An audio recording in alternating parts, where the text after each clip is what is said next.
Hi, everybody. Welcome to Money Act. Today, we're going to talk about the Big Lebowski and how the heck did he afford his apartment in this film. Now, there's a lot of things that you can talk about money in this film, and I will probably address those later.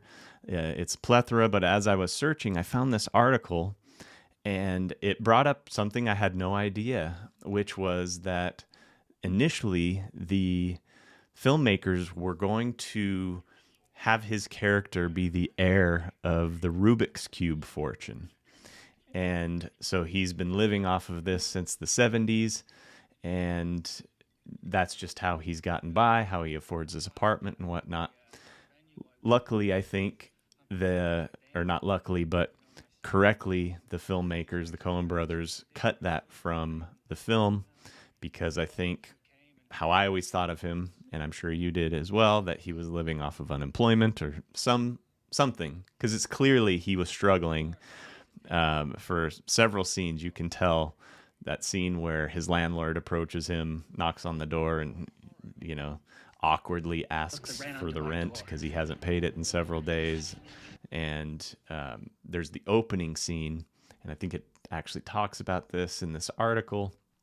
But the opening scene where he's writing a 69-cent check for like a quart of milk or something.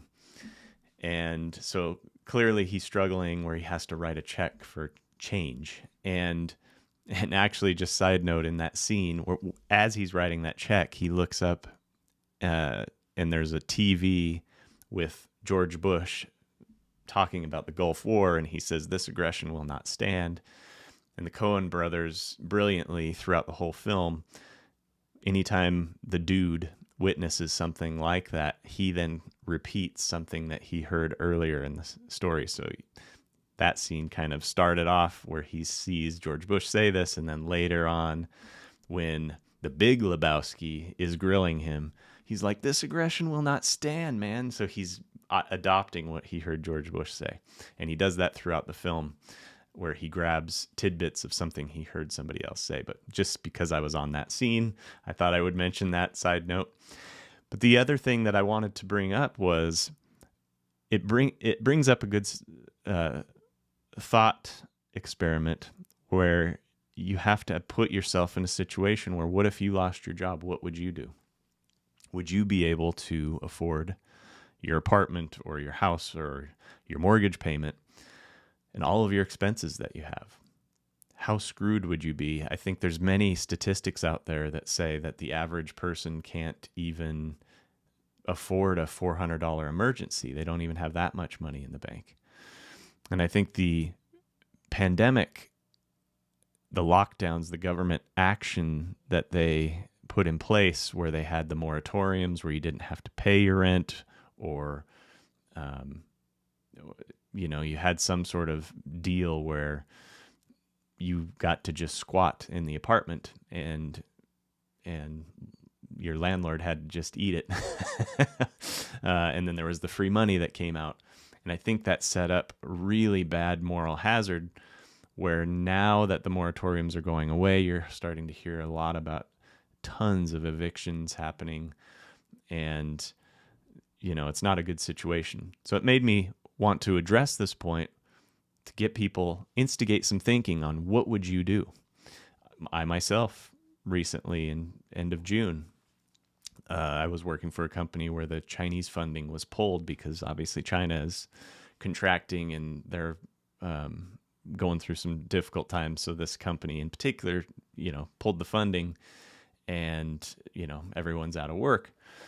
And I moved here in California at the beginning of last year for this job, but for other things in particular. But I'm lucky that I had been studying money for a decade now, and I had created my own system, and I had implemented my system, and now I'm living off of that system. But what would I have done? We'd have to leave this place. We would have to, period. And luckily I get to explore, my business here, and I've got other opportunities happening as well. But what would you do? And I think this is a good time to start instigating that thinking for yourself. What would you do in that situation? Do you have enough of that financial education to get you through? Have you taken action on things? Or have all you done is just set some money aside in savings, if you're lucky, in some cases not, and all you're doing is putting money away in a 401k, which you can't even access until you're 65 or older. And then it's taxed at that point. So you really need to think about, there are better ways to do this, and these are things that I teach. In fact, if you click on the link in the description, I am having a new webinar where I'm not only going through my Moneyball system, which is still a mystery to many people.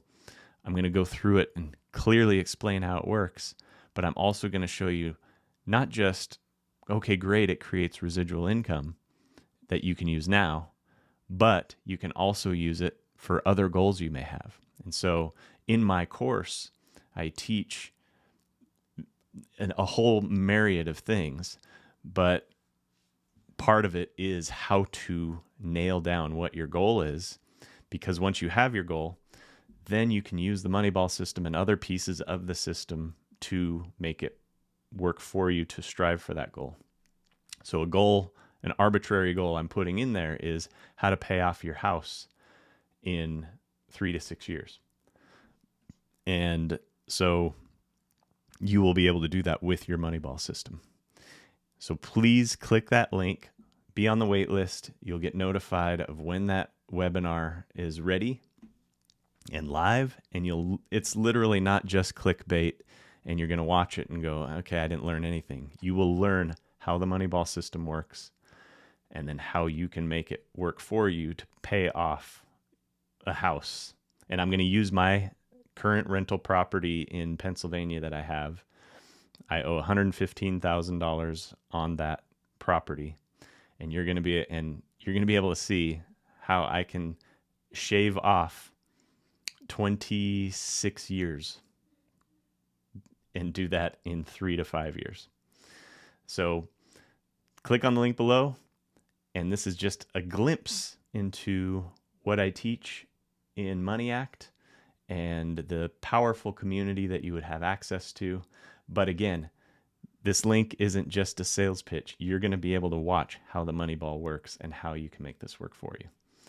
And so I hope that instigates thinking on, wow, that's so powerful. This could help me in a situation like this where you're unemployed like the dude and you need to find a way to make those apartment payments and buy that milk for 69 cents to make your cocktail of White Russians all day long. All right, I hope you enjoyed this video, and I will see you next time.